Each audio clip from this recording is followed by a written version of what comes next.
அண்ணா வணக்கம். என்னுடைய பேர் அஜித்குமார். நான் தருமபுரி மாவட்டத்திலிருந்து வந்திருக்கேன். என்னுடைய கேள்வி என்னன்னா, இப்போ இருக்கிற சூழ்நிலையிலும் இடஒதுக்கீடு பற்றிய புரிதல் பார்த்தீங்கன்னா பெரும்பாலான எஸ்சி மாணவர்களுக்கு இருக்கு. ஏன்னா அதுக்கு முக்கியமான காரணம் நீங்க கூட இருக்கலாம். ஏன்னா நீங்க கூட இருக்கலாம், நீங்க தான். ஏன்னா நிறைய மேடைகள்ல இடஒதுக்கீடை பத்தி நீங்க நிறைய பேசுறீங்க, அது நாங்க ஃபாலோ பண்ணிட்டு இருக்கோம். ஆனா இந்த பிற்படுத்தப்பட்ட மாணவர்கள் இப்போ வரைக்கும் இடஒதுக்கீடு ஏதோ எஸ்சி மாணவர்களுக்கு மட்டும்தான் இருப்பது போலவே சொல்லிட்டு இருக்காங்க. இது பார்த்தீங்கன்னா அந்த சாதிக்கு ஒரு தலைவர்கள் இருக்காங்க. அந்த தலைவர்கள் அந்த மாணவர்களுக்கு உங்களுக்கும் நமக்கும் இடஒதுக்கீடு இருக்கு அப்படின்னு இது வரைக்கும் யாருமே அது பார்த்தீங்கன்னா அவங்களுக்கு சொல்லவே இல்லை. அது பார்த்தீங்கன்னா ஒரு அறியாமையா இல்ல அது அவர்களுடைய அரசியலா? இதுதான் என்னுடைய கேள்வி. இது அறியாமை தான். இதில் அரசியல் என்ன இருக்கு?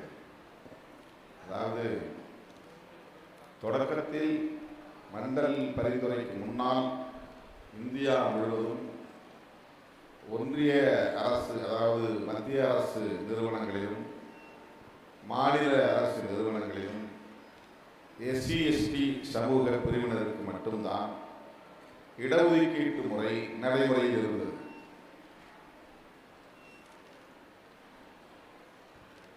மண்டல் கமிஷன் பரிந்துரைக்கு பிறகு சமூக நீதி காவலர் VP சிங் அவர்கள் பிரதமரான பிறகு ஓபிசி சமூகத்தினருக்கான இடஒதுக்கீடு நடைமுறைக்கு வந்தது. தொடக்க காலத்தில் பட்டியல் சமூகத்தினர், பழங்குடியினர் மட்டும் இடஒதுக்கீடு பெற்று வந்ததனால் அவர்களை கோட்டா சமூக பிரிவினர், கோட்டாவில் படிக்க வந்திருக்கிறான், கோட்டாவில் வேலைவாய்ப்புக்கு வந்திருக்கிறான் என்று அவர்கள் மீது ஒரு வெறுப்பை உமிழ்கிற நிலை சமூகத்தில் இருக்கத்தான் செய்தது. அதன் தாக்கம் இன்னும் தொடர்கிறது. மண்டல் பரிந்துரை நடைமுறைக்கு வந்த பின்னரும் கூட ஓபிசி சமூகம், அதாவது பிசி, எம்பிசி, மைனாரிட்டிஸ், டிசேபிள், இவர்களுக்கெல்லாம் இடஒதுக்கீடு நடைமுறைக்கு வந்த பிறகு கூட பட்டியல் சமூகத்தினரையும் பழங்குடியினரையும் விமர்சிக்கிற அந்த பார்வை தொடர்கிறது. கொஞ்ச காலத்தில் அது காணாமல் போய்விடும். ஆகவே இதற்காகவெல்லாம் நாம் பெரிதாக அலட்டிக் கொள்ள தேவையில்லை. அந்த விமர்சனங்களை பொருட்படுத்த தேவையில்லை. அப்படி பேசுவதையே யாரோ திட்டமிட்டு அரசியல் செய்கிறார்கள் என்றெல்லாம் அதீதமான கற்பனைக்கு செல்ல தேவையில்லை. இந்திய அளவில் ரிசர்வ்டு கேட்டகரிஸ் என்று சொன்னாலே எஸ்சி, எஸ்டி, ஓபிசி. இந்தியாவுக்கு ஓபிசி தான் சொல்லுவாங்க, அதர் பேக்வர்ட் கிளாஸஸ்.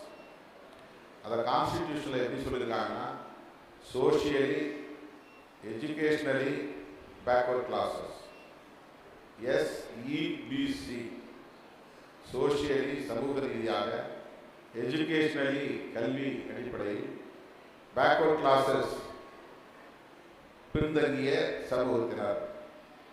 அப்போ அங்கே ஷெட்யூல் காஸ்ட் ஒன்று கிடையாது. கான்ஸ்டிடியூஷன்ல ஷெட்யூல் காஸ்ட்ங்கிற ஒரு சொல் கிடையாது. Socially educationally backward class. இது ஷெட்யூல் காஸ்ட்லையும் குறிக்கும், ஓபிசியும் குறிக்கும், எஸ்டியையும் குறிக்கும், மைனாரிட்டிஸ், அதை சிறுபான்மையினரையும் குறிக்கும்.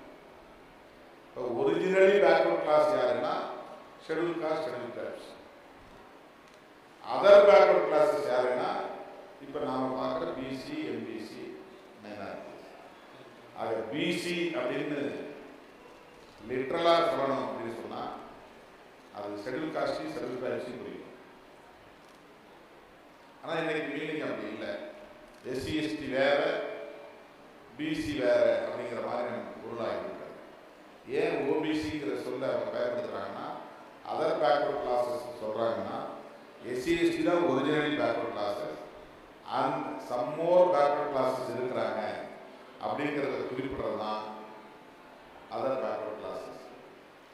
அவங்களுக்கு எஜுகேஷனலாக அவங்க பேக்வர்ட், சோஷியலாகவும் அவங்க பேக்வேர்டு தான். ஆனால் அதை விடவும் சோஷியலி அன்டச்சபிலிட்டி இருக்கு, இதர டிஸ்கிரிமினேஷன் இருக்கு, எக்ஸ்ப்ளாய்டேஷன் இன்னும் கடுமையாக இருக்கு, லேண்ட்லெஸ்ஸாக இருக்கிறாங்க. எனவே ஒரிஜினலி பேக்வேர்ட் கிளாஸ். இதை நாம் புரிஞ்சுக்கிட்டா போதும். புரியாதவர்கள் எப்படி விமர்சித்தால் விமர்சிக்கட்டும் என்று அதை இக்னோர் பண்ணணும், அவ்வளோதான். இதற்காக தம்பி ரொம்ப கவலைப்பட வேண்டாம். நன்றி அண்ணா. ஆனால் இன்னொரு வேண்டுகோள், நாங்கள் இந்த இதில் கலந்துக்கணும், உங்களை பார்க்கணுன்றதுக்காக தருமபுரியிலேருந்து ஒரு 60 மாணவர்கள் வந்துருக்கோம், 2 அமைப்பு சேர்ந்து. முடிவில் உங்களோட ஒரு ஃபோட்டோ எடுத்துட்டோம்னா அது எங்களுடைய வாழ்நாள் சந்தோஷமாக இருக்கணும். நன்றிண்ணா. Rubika. Good evening all. Good evening sir. I am Rubika from second year agriculture. என்னோட கேள்வி என்னன்னா, அடுத்த 10 வருஷத்துல யங்ஸ்டர்ஸோட எங்களை மாதிரி யங்ஸ்டர்ஸோட வாழ்க்கையில ஏதாவது ஒரு மிகப்பெரிய மாற்றத்தை கொண்டு வர மாதிரி ஏதாவது ஒரே ஒரு கொள்கையோ இல்ல ஏதாவது ஒரு கொள்கை அது என்னவா இருக்கும்னு நீங்க நினைக்கிறீங்க? அப்படி ஏதாவது இருந்ததுன்னா அதை நீங்க எப்படி நடைமுறைக்கு கொண்டு வருவீங்க? அடுத்த தலைமுறைக்கு தேவையானதை நீங்க தான் சொல்லணும், நான் சொல்ல முடியாது. என்னுடைய தலைமுறைக்கும் உங்களுக்கும் இடையில ஒரு இடைவெளி இருக்குன்னு தான் பேசுகிறேன். உங்களுடைய விருப்பம் என்ன, உங்களுடைய எதிர்பார்ப்பு என்ன, உங்களுடைய தேவை என்ன, உங்களுடைய நோக்கம் என்ன, உங்களுடைய ஆம்பிஷன் என்ன அப்படிங்கிறத பொறுத்து தான் அதை நாம் உருவாக்கி கொள்ள முடியும், அதை பற்றி விவாதிக்க முடியும். நமக்கு ட்ரெடிஷ்னலாக அரசியல் இயக்கங்களை உருவாக்குவது, அதன் மூலம் அரசியல் விழிப்புணர்வை உருவாக்குவது, மக்களை அரசியல்படுத்துவது, அமைப்பாக்குவது, இதுதான் இன்றைக்கு நடைமுறையில் இருக்கிற ஒன்று. இளம் தலைமுறையினர் வளர்ந்து வரக்கூடிய புதிய தலைமுறையினர் அடுத்த தலைமுறையே ஜென் ஆல்பா அப்படின்றாங்க. ஜென் ஆல்பா எப்படி இருப்பாங்கன்னு நமக்கு நீங்களே உங்களாலே ஜென் சி தலைமுறையாலே கணிக்க முடியாது, ப்ரெடிக்ட் பண்ண முடியாது. ஆகவே அவர்களுக்கான எதிர்காலம் பற்றிய கொள்கையை அல்லது கோட்பாட்டை, செயல் திட்டங்களை இப்போதே நாம் கணித்து சொல்ல முடியாது. காலத்தோடு சேர்ந்து இணைந்து நாம் எல்லோரும் பயணிப்போம். காலம் என்ன கட்டளையிடுகிறதோ அதன்படி செயல்படுவோம். Darshini. Good evening sir. Sir, இப்போ நடக்கிற எலெக்ஷன்ஸ்ல ஒரு மக்கள் ஒரு பொலிட்டிக்கல் பார்ட்டியோட பாலிசிஸோ இல்ல அவங்களோட கவர்னிங் எபிலிட்டிஸோ பார்க்காம அந்த பார்ட்டியோட லீடரோட பாப்புலாரிட்டி வச்சு மட்டும் ஓட் பண்றது டெமோக்ரஸிக்கு நல்லதா?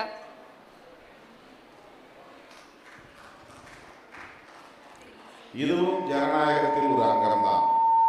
எப்படி வேணாலும் மக்கள் ஓட்டு போடலாம், அது அவங்க விருப்பம். இது ஒரு கொள்கையை பார்த்து தான் ஓட்டு போடணும், கோட்பாட்டை பார்த்து தான் ஓட்டு போடணும், உழைப்பை பார்த்து தான் ஓட்டு போடணும், தியாகத்தை பார்த்து தான் ஓட்டு போடணும், ஆற்றலை பார்த்து தான் ஓட்டு போடணும் அப்படிங்கிற வரையறைகளை அல்லது வரம்புகளை நாம் திணிக்க முடியாது. டெமோக்ரஸியில் அந்த வரையறைகள் ஈடுபடாது. மக்கள் தங்களுக்கு விருப்பமானவர் ஏதோ ஒரு கோணத்தில் தெரிவு செய்கிறார்கள். அதை ஜனநாயகம் அனுமதிக்கிறது. ஆகவே நீங்கள் எதிர்பார்ப்பதை போல அல்லது நாம் எதிர்பார்ப்பதை போல கொள்கை கோட்பாடு சார்ந்த ஒரு இயக்கத்தை மக்களுக்கு தொண்டு செய்து தியாகம் செய்த ஒரு தலைமையை ஆட்சி அதிகாரத்தில் அமர வைத்தால் நல்லது, மகிழ்ச்சி. அந்த வரையறைகளே தேவையில்லை. புதிதாக ஒருவர் ஆட்சி நிர்வாகத்திற்கு வந்தால் நாம் எதிர்பார்க்கக்கூடிய அனைத்தையும் செய்வார் என்கிற நம்பிக்கை மக்களுக்கு இருந்தால் அதை நாம் விமர்சிக்க முடியாது.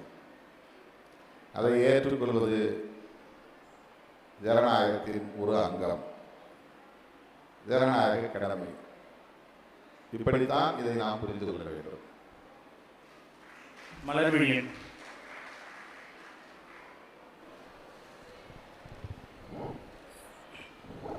தலைவர் அவர்களுக்கு வணக்கம். என்னுடைய பெயர் மலர்விழியன். என்னுடைய கேள்வி என்னவென்றால், தமிழ் தேசியம் என்றால் என்ன, அதனை தற்போது எப்படி கையாள வேண்டும்?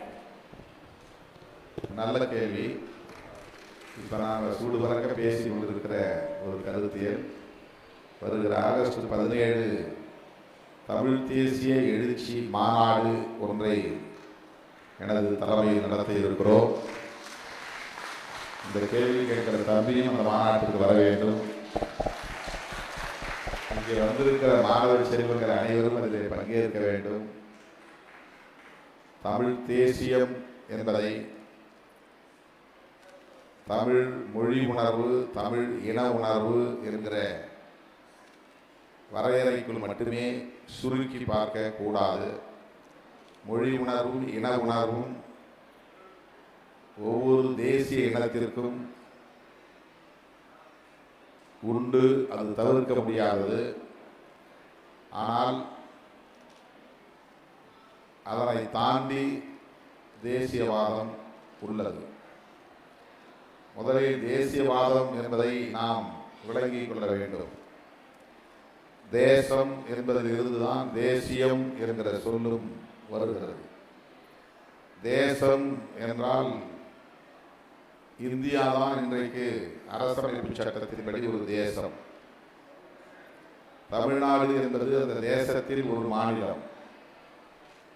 கேரளா என்பது அந்த தேசத்தில் ஒரு ப்ராவின்ஸ், ஒரு ஸ்டேட், ஒரு மாநிலம்.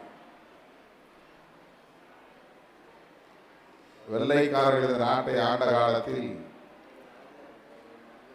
அவன் பரவலாக பல பகுதிகளை இணைத்து பிரசிடென்சி என்கிற பெயரில் Madras presidency, Calcutta presidency, Bombay presidency, central province, இப்படி நிலப்பரப்பை அவன் பகுத்து கொண்டான். ஆட்சி நிர்வாகத்தையும் அமைத்துக் கொண்டான். அப்போது பல மொழி பேசக்கூடியவர்கள் ஒரு மாகாணத்திற்குள், ஒரு பிரசிடென்சிக்குள் இருந்தார்கள். பல மதங்களை சார்ந்தவர்கள் இருந்தார்கள்.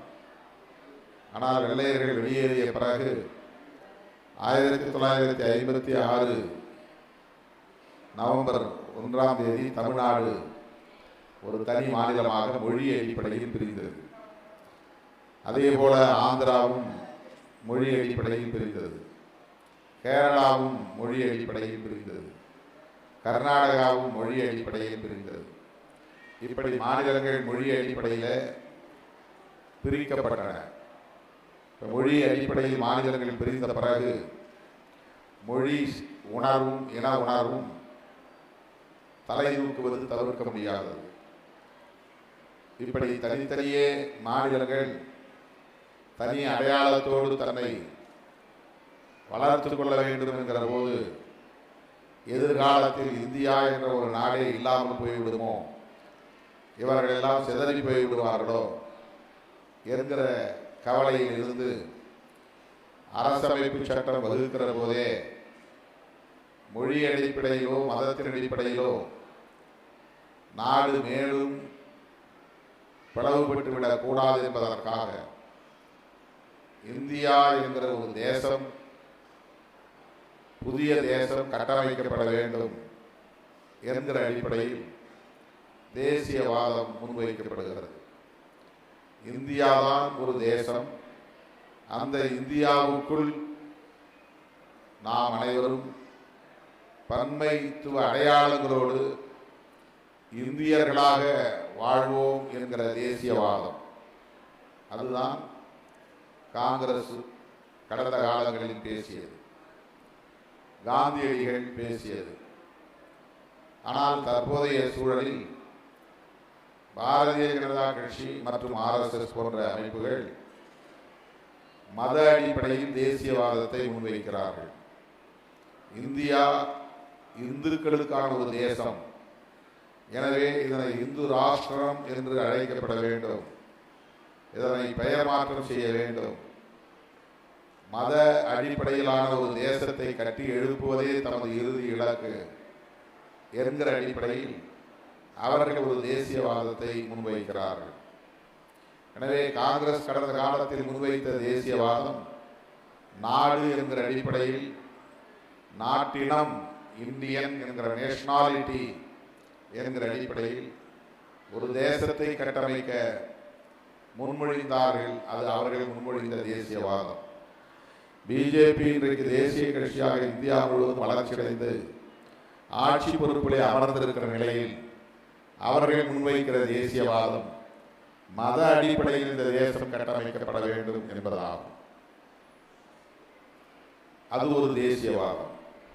இதற்கிடையில் நாம் பேசுகிற இந்த தமிழ் தேசியம் என்பது பன்மைத்துவத்தை மேலும் உறுதிப்படுத்துவதற்கான ஒரு தேசியவாதம்.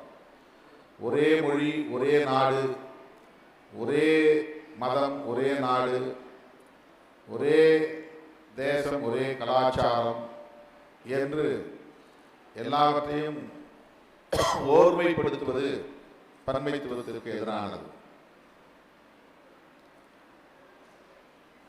அப்படி இல்லாமல் நான் தமிழனாகவே இருப்பேன், ஆனால் இந்தியா எனது நாடு என்கிற உணர்வோடு இருப்பேன்.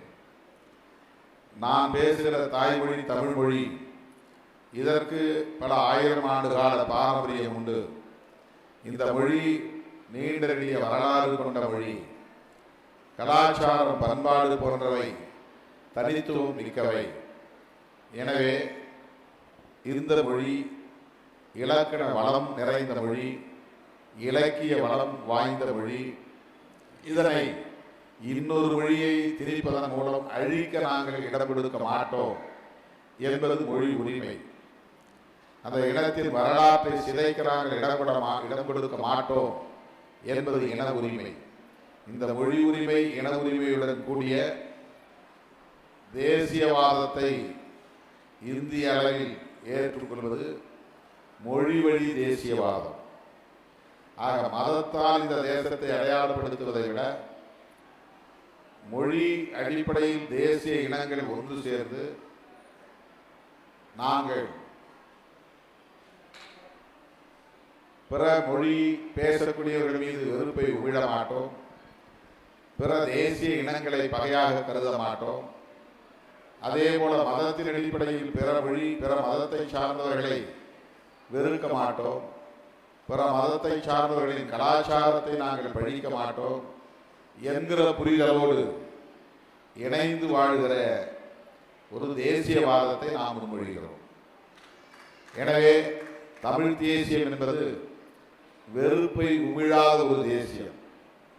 தமிழ் தேசியம் என்பது எந்த மொழியையும் இழிவுபடுத்தாத ஒரு தேசியம். தமிழ் தேசியம் என்பது பிற மொழி வழி தேசியங்களை மதிக்கிற தேசியம். தமிழ் தேசியம் என்பது பன்மைத்துவம் வேண்டும் மொழி அடிப்படையிலும் கேரள மக்கள் மலையாள தேசிய இனமாகவும், கர்நாடக மக்கள் கன்னட தேசிய இனமாகவும், ஆந்திரா தெலுங்கானா மக்கள் தெலுங்கு தேசிய இனமாகவும், பீகார், மத்திய பிரதேஷ், ராஜஸ்தான் போன்ற மாநிலங்களில் வசிக்கக்கூடியவர்கள் இந்தி தேசிய இனமாகவும், மகாராஷ்டிர மக்கள் மராத்தி தேசிய இனமாகவும், மேற்கு வங்க மக்கள் பெங்காலி தேசிய இனமாகவும் அந்த தேசிய இன அடையாளங்களோடு வாழ வேண்டும். தேசிய இனங்களுக்கான ஒரு பொது ஆட்சியாக, கூட்டு ஆட்சியாக டெல்லியில் இருக்கிற ஆட்சி அமைய வேண்டும் என்கிற பார்வையை கொண்டதுதான் நாம் முன்மொழிகிற தமிழ் தேசியம். எனவே இந்த தேசியம் ஐக்கியத்தை விரும்புகிற தேசியம், வெறுப்பை தவிர்க்கிற தேசியம். குழலி. குட் ஈவினிங் சார், மைசெல்ஃப் குழலி. என்னோட கொஸ்டின் என்னன்னா, இன்றைய காலகட்டத்தில் ஜனநாயகத்தை தீர்மானிக்கிறது நாடாளுமன்றமா இல்ல இளைஞர்களோட மனநிலையான்னு நீங்க எதை கருதுறீங்க? நாடாளுமன்றம் ஒரு ஜனநாயக வடிவம். அது ஜனநாயகத்தை தீர்மானிக்கக்கூடியதல்ல, ஜனநாயகத்தால் உருவான வடிவமைப்பு, ஜனநாயகத்தை பாதுகாக்கிற ஒரு வடிவம், ஒரு இயக்கம். அது அதுக்கு பேர் நாடாளுமன்ற ஜனநாயகம் தான் நான் சொல்கிறோம். டெமோக்ரஸியே இந்தியாவில் இருக்கிற ஜனநாயகத்தை நம்ம பார்லிமெண்ட்ரி டெமோக்ரஸின்னு சொல்கிறோம், நாடாளுமன்ற ஜனநாயகம் சொல்கிறோம். ஏன் அப்படி சொல்கிறோம்னா, நாடாளுமன்றத்தின் வழியாக இந்த ஜனநாயகத்தை நடைமுறைப்படுத்துவது. இப்போ நாடாளுமன்றத்தின் வழியாகனா என்ன? மக்களால் தேர்ந்தெடுக்கப்பட்டவர்கள் ஆட்சி நிர்வாகத்தின் வழியாக ஜனநாயகத்தை பாதுகாப்பது, ஜனநாயகத்தை வளர்த்தெடுப்பது, ஜனநாயகத்தை செழுமைப்படுத்துவது. ஆகவே தேர்தல், அந்த தேர்தலில் வெற்றி பெறுகிற சக்திகள் ஆட்சி அமைப்பது, அந்த ஆட்சி நிர்வாகத்தை நடத்துகிறவர்கள் நாடாளுமன்றத்தில் கூடி கலந்தாய்வு செய்வது, கருத்துக்களை பகிர்ந்து கொள்வது, சூடு பறக்க விவாதிப்பது, எதிரும் புதிரும் பேசுவது, எதிர்ப்பது, மறுப்பது, மாற்றுவது, சீரமைப்பது, திருத்துவது, இது போன்ற நடவடிக்கைகள் எல்லாம் ஜனநாயகத்தின் அங்கங்களாகும். அதற்கென உருவாக்கப்பட்ட ஒரு வடிவமைப்பு தான் நாடாளுமன்றமாகும். ஆகவே நாடாளுமன்றம் ஜனநாயகத்தின் வடிவமைப்பு. அந்த காரணத்தால் நாடாளுமன்ற ஜனநாயகம் என்று அழைக்கிறோம். அந்த நாடாளுமன்ற ஜனநாயகத்தை இளைஞர்கள் உள்வாங்கிக் கொண்டு அதன் அடிப்படையில் இளைய தலைமுறையினர் அல்லது மக்கள், குடிமக்கள் இயங்க வேண்டும் என்பதுதான் அரசமைப்பு சட்டம் எதிர்பார்க்கிறது. எனவே ஜனநாயகம் இளைஞர்களின் மனநிலையில் வளர வேண்டும், வலிமை பெற வேண்டும், நாடாளுமன்ற வடிவத்தின் மூலம் வளர வேண்டும், வலிமை பெற வேண்டும் என்பதை சொல்லுவது கான்ஸ்டிடியூஷன் ஆஃப் இந்தியா. எனவே ஜனநாயகம் எங்கே இருக்கிறது என்றால் அரசமைப்பு சட்டத்தில் இருக்கிறது. அதன் வடிவங்களாகத்தான் நாமும் இருக்கிறோம், நாடாளுமன்றமும் இருக்கிறது. ராஜபிரியா. Good evening sir. என் பேர் S Rajapriya. First year BSc ஹார்ன்ஸ் அக்ரிகல்ச்சர் படிக்கிறேன். சார், உங்களோட பேச்சு, நேர்மை, அப்புறம் கொள்கை பிடிப்பு எல்லாமே எங்கள் மாணவர்களான எங்களை ரொம்பவே ஊக்கப்படுத்துது சார். இப்போ இருக்கிற ஜென்சி மாணவர்கள்லாம் அரசியலில் அதிகமாக ஈடுபடுறாங்க. அரசியலில் நேர்மை இருக்கணும்னு எதிர்பார்க்குறாங்க சார். அரசியலில் நேர்மை அப்படின்றது சாத்தியமா சார்? கட்டாயமாக சாத்தியம். நேர்மை என்பது எல்லா இடங்களிலும் சாத்தியமானதுதான். நேர்மையாய் இருக்கிற உறுதிப்பாடு என்பதுதான் விவாதத்திற்குரியது. நாம் எந்த அளவுக்கு அதில் தெளிவாக இருக்கிறோம், உறுதியாக இருக்கிறோம், அது ஒவ்வொரு நபருக்கும் மாறுபடும், வேறுபடும். அதிலே நமக்கு ஒரு தெளிவு, அதிலே நமக்கு ஒரு உறுதியும் இருந்தால் எந்த நெருக்கடியும் நேர்மையாக வாழ. கனிமொழி. கனிமொழி.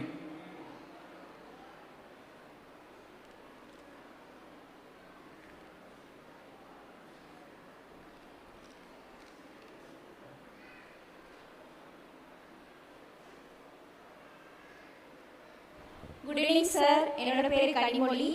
நான் first year BSc horns food nutrition and diabetics படிக்கிறேன். என்னோட கொஸ்டின் என்னன்னா, ஸ்டூடெண்ட்ஸ்க்கு நம்ம அரசியல் அறிவை கற்பிக்கும் போது எந்த ஒரு கட்சியும் சேராம அரசியல் மற்றும் ஜனநாயக மதிப்பை அடிப்படையாக கொண்டு ஒரு நடுநிலைமையான ஒரு குடிமை பயிற்சியை எப்படி நம்ம வழங்கணும் அப்படின்ற உங்களோட பாயிண்ட் ஆஃப் வியூ எனக்கு வேணும் சார்.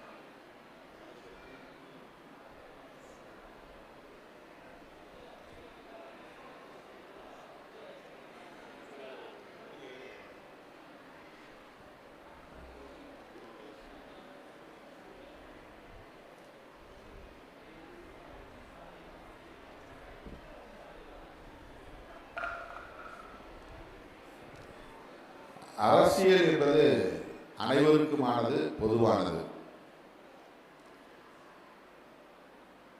அதில் அரசியல் கட்சிகள் அவ்வப்போது தோன்றும், இயங்கும், காணாமல் போகும். அரசியல் கட்சிகள் மட்டுமே அரசியல் அல்ல. அரசியல் என்பது நாம் இப்போ பேசின ஜனநாயகம், தேர்தல், நாடாளுமன்றம்,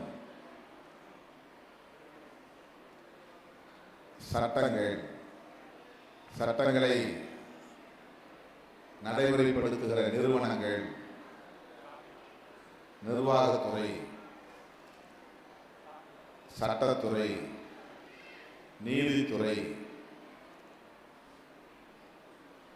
இவற்றையெல்லாம் அறிந்து கொள்வது அரசியல். ஆட்சி நிர்வாகத்தை பற்றிய விழிப்புணர்வை பெறுவது அரசியல். உற்பத்தி முறையை, விநியோக முறையை அறிந்து கொள்வது அரசியல். பொருளாதாரத்தை அறிந்து கொள்வதும் அரசியல் தான். சமூக கட்டமைப்பை அறிந்து கொள்வதும் அரசியல் தான். சமூகத்தில் நிலவும் சாதி, மதம், மொழி, இனம் என்கிற அடையாளங்களும் அரசியல் தான். இப்படி சொல்லிக்கொண்டே போகலாம். ஆகவே இதற்கு கட்சி தேவையில்லை. இந்த அங்கங்களுள் ஒன்று கட்சி. அது ஒரு கட்சி தொடங்க பெற்று தீவிரமாக சில கொள்கைகளை முன்வைத்து தேர்தலை சந்திக்கும், அதிகாரத்தை கைப்பற்றும், தீவிரமாக இயங்கும். சில கட்சிகளால் அது சாதிக்க முடியாது. அதிகாரத்திற்கு போகாமலும் இயங்குகிற அமைப்புகள் உண்டு. தேர்தலை புறக்கணிக்கிற அமைப்புகள் உண்டு. அது அரசியல் இயக்கங்களாகவே இருக்கும், தேர்தல் கட்சியாக இருக்காது. பார்ட்டி பாலிடிக்ஸ்ங்கிறது வேற, பாலிடிக்ஸ் என்பது வேற. பாலிடிக்ஸ் அப்படிங்கிறது காமன், பார்ட்டி பாலிடிக்ஸ் அப்படிங்கிறது அவரவர் விருப்பம். இந்த பார்ட்டி எனக்கு பிடிக்குது, இந்த தலைவர் எனக்கு இவர் எனக்கு பிடிக்கிறார், இந்த கொடி எனக்கு பிடிக்கிறது, இவர்கள் சொல்கிற கொள்கைகள் எனக்கு பிடித்திருக்கின்றன, கோட்பாடுகள் பிடித்திருக்கின்றன. இது பார்ட்டி பாலிடிக்ஸ். திமுக பற்றியோ காங்கிரஸை பற்றியோ அறிந்து கொள்வது பார்ட்டி பாலிடிக்ஸ். கம்யூனிஸ்டுகளின் கொள்கைகளை அறிந்து கொள்வது பார்ட்டி பாலிடிக்ஸ். ஆனால் சமூகத்தை அறிந்து கொள்வது, பொருளாதாரத்தை அறிந்து கொள்வது, ஆட்சி நிர்வாகத்தை அறிந்து கொள்வது, அதில் பங்கேற்பது, சமூகத்தின் கட்டமைப்பை அறிந்து கொள்வது, இந்த சமூகத்தில் ஒரு அங்கமாக வாழ்வது, சகோதரத்துவத்தை பின்பற்றுவது, ஒரு மதத்தை பின்பற்றுவது, ஒரு கடவுளை வழிபடுவது, ஒரு கலாச்சாரத்தை பின்பற்றுவது, இவை பற்றிய அனைத்தும் அரசியல்தான். இவை பற்றிய அனைத்தும் அரசியல்தான். அது அரசியல் என்பது கட்சிகளோடு மட்டும் பொருத்தி பார்க்கக்கூடியது அல்ல. அரசியல் என்பது தேர்தலோடு மட்டுமே பொருத்தி பார்ப்பதல்ல. நம்முடைய அன்றாட வாழ்வில் நாம் சந்திக்கும் அனைத்துமே அரசியல் தான். எனவே அரசியலை கற்போம். இறுதி கேள்வி கார்த்திக்.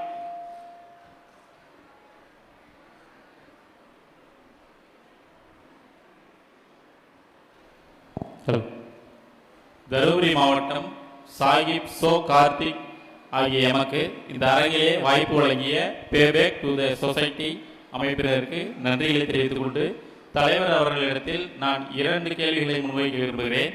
ஒன்று, அரசியலில் படித்த இளைஞர்களின் பங்களிப்பு குறைவாக இருப்பதற்கு காரணம் அரசியலை விரும்பாத இளைஞர்களா அல்லது அரசியல் கட்சிகளின் அணுகுமுறையா? இரண்டாவது கேள்வி, இந்த அரங்கம் மட்டுமல்ல, முதல் கேள்வி கொஞ்சம் மைக்கை தள்ளி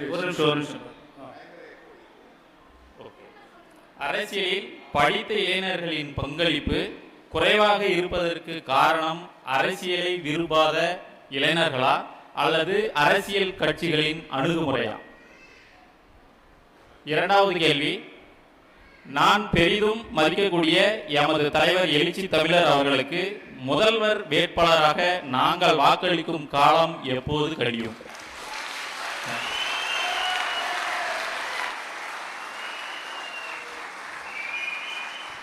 இரண்டாவது கேள்விக்கு நீ தான் பதில் சொல்லணும். நான் சொல்ல முடியாது. நீங்கள் தான் சொல்ல வேண்டும், மக்கள் தான் சொல்ல வேண்டும். முதல் கேள்வி, படித்தவர்கள் அரசியலில் ஈடுபடுவது குறைவாக இருப்பதற்கு படித்த இளைஞர்களின் அணுகுமுறையா அல்லது அரசியல் கட்சிகளின் அணுகுமுறையா என்ற கேள்வியை நீங்கள் எழுப்பியது சரிதான். படித்த இளைஞர்கள் அரசியலுக்கு வரக்கூடாது அப்படின்னு யாரும் சொல்லலை. ஆனால் வேலை வாய்ப்பு போகணும், அரசியலில் போனால் அரசு வேலை கிடைக்காது, குடும்பத்தை பார்க்கணும், வாழ்க்கையில் செட்டில் ஆகணும், அமைதியாக வாழணும் அப்படின்னு நினைக்கிறவங்களுடைய எண்ணிக்கை அதிகமாக இருக்கு. அதனால் அரசியலை வேடிக்கையாக பார்க்குறாங்க. ஆனால் கடந்த காலங்களில் அரசியலை பற்றி ஒரு மதிப்பீடு இருக்கு. என்ன மதிப்பீடுனா, அரசியலில் இருக்கிறவங்க எல்லாமே மக்களுக்கு எதிரானவர்கள், அவங்க முறைகேடாக அதிகாரத்தை கைப்பற்றுவார்கள் அல்லது முறைகேடாக சொத்துக்களை சேர்ப்பார்கள் அல்லது ஊழல் செய்வார்கள், லஞ்சம் வாங்குவார்கள். இப்படி ஒரு கருத்துருவாக்கம் உலகம் முழுவதும் உள்ளது. அயோக்கியர்களின் கடைசி புகலிடம் தான் அரசியல் அப்படின்னு ஒரு ப்ராவர்பு இருக்கு. அரசியலை பற்றி அப்படி ஒரு மதிப்பீடு இருக்கிற காரணத்தினால் பல பேர் அரசியலுக்கு அடியெடுத்து வைக்க தயங்குகிறார்கள். ஆட்சி அதிகாரத்திற்கு போக வேண்டும், அதிகாரிகளாக வர வேண்டும், அரசு ஊழியர்களாக வர வேண்டும், அரசு பணிகளுக்கு வர வேண்டும் என்று விரும்புகிறவர்கள் அரசியலை அடியெடுத்து வைக்க தயங்குகிறார்கள். ஆகவே அரசியல் கட்சிகளின் அணுகுமுறையால் இவர்கள் விலகி நிற்கிறார்கள் என்றும் நாம் அறுதியிட்டு சொல்ல முடியாது. அல்லது அரசு வேலைவாய்ப்புக்காகத்தான் இவர்கள் விலகி நிற்கிறார்கள் என்றும் நாம் அழுத்தி சொல்ல முடியாது. இது ஒவ்வொரு தனிநபரின் விருப்பத்தை பொறுத்தது, விழிப்புணர்வை பொறுத்தது. தொண்டு செய்யும் தொண்டு உள்ளம் பெற்ற யாரும் அரசியலுக்கு வர முடியும். சர்வீஸ் மைண்ட் செட் என்பது முக்கியமானது. இப்போ அரசியலுக்கு வரக்கூடியவங்கள்ட்ட சர்வீஸ் மைண்ட் செட்டுங்கிறது ரொம்ப குறைவாக இருக்கு. பொது வாழ்க்கைக்கு போனால் தூங்குற நேரம் குறைக்கணும். பொது வாழ்க்கைக்கு போனால் குடும்பம், சொந்த பந்தம் அப்படிங்கிற எல்லைகளை தாண்டி எல்லோரையும் நேசிக்கணும், அந்த எண்ணம் இருக்கணும். ஆகவே இந்த தொண்டுள்ளம்ங்கிறது ரொம்ப முக்கியமானது. அந்த உணர்வு இருந்தால் அரசியலில் தீவிரமாக ஈடுபட முடியும், பொது வாழ்க்கையில் வெற்றிகரமாக இயங்க முடியும். படித்த இளைஞர்கள் பல பேர் அரசு பணிகளை முடித்த பிறகு அரசியலுக்கு வருகிறார்கள். நிறைய ஐஏஎஸ் அதிகாரிகள், ஐபிஎஸ் அதிகாரிகள் பல பேர் இப்போ ரிசைன் பண்ணிட்டு கூட வராங்க. தமிழ்நாட்டிலே இப்படி பல பேரை நம்ம பார்க்குறோம். இப்போ படித்தவர்கள் அரசியலுக்கு வருவது மகிழ்ச்சி அளிக்கிறது. மாணவர்கள் அரசியலில் பங்கேற்கவே கூடாது என்ற வரையறை ஏதும் இல்லை. மாணவ பருவத்திலேயே அரசியலில் ஈடுபட முடியும், அரசியலை கற்றுக்கொள்ள முடியும், அரசியலை புரிந்து கொள்ள முடியும், அரசியலை புரிந்து கொள்ள வேண்டும், அவசியமானது. ஆனால் ஒரே ஒரு நிபந்தனை, தொண்டுள்ளம் என்பது முக்கியமானது. இதுதான் கண்டிஷன். மக்களுக்கு தொண்டு செய்வதற்காகத்தான் நான் பொது வாழ்க்கைக்கு வருகிறேன் அப்படிங்கிற புரிதலோடு படித்தவர்கள் பொது வாழ்க்கைக்கு வந்தால் அது நல்ல மாற்றத்தை கொடுக்கும், புரட்சிகரமான மாற்றத்தை உருவாக்கும். அனைவருக்கும் வணக்கம். தலைவருக்கு நன்றி. அப்புறம் இரண்டாவதாக நான் கேட்ட கேள்விக்கு தலைவர் அவர்கள் சொல்லியிருக்காரு, அதுக்கு பதில் நீங்கள் தான் சொல்லணும் என்று சொல்லி, தலைவருடைய ஒரே ஒரு வார்த்தை, எனது உயிரினும் உயிரான விடுதலை சிறுத்தைகளே என்கின்ற வார்த்தைக்கு மட்டும் அடிபணிந்து 350 கிலோமீட்டர் பயணம் செய்து 60 பேர் தருமபுரியிலேயே இருந்து வந்திருக்கின்றோம். அதன் தொடர்ச்சியாக நாங்கள் சொல்ல விரும்புவது என்னவென்றால், இந்த இளைஞர்கள் மட்டுமல்ல, தமிழ்நாடு மட்டுமல்ல, கேரளாவில் இல்லை, இந்தியாவில் இருக்கும் அதிகப்படியான மக்கள் உங்களுடைய தமிழக வேட்பாளராக அறிவிப்பதற்கு காத்து கொண்டிருக்கிறோம் என்பதனை இந்த அரங்கிலே சொல்லிக்கொண்டு வாய்ப்பளித்த தலைமைக்கும் பேபேக் டு த சொசைட்டி அவர்களுக்கும் நன்றி பாராட்டி விடைபெறுகிறேன். நன்றி, வணக்கம். நன்றி.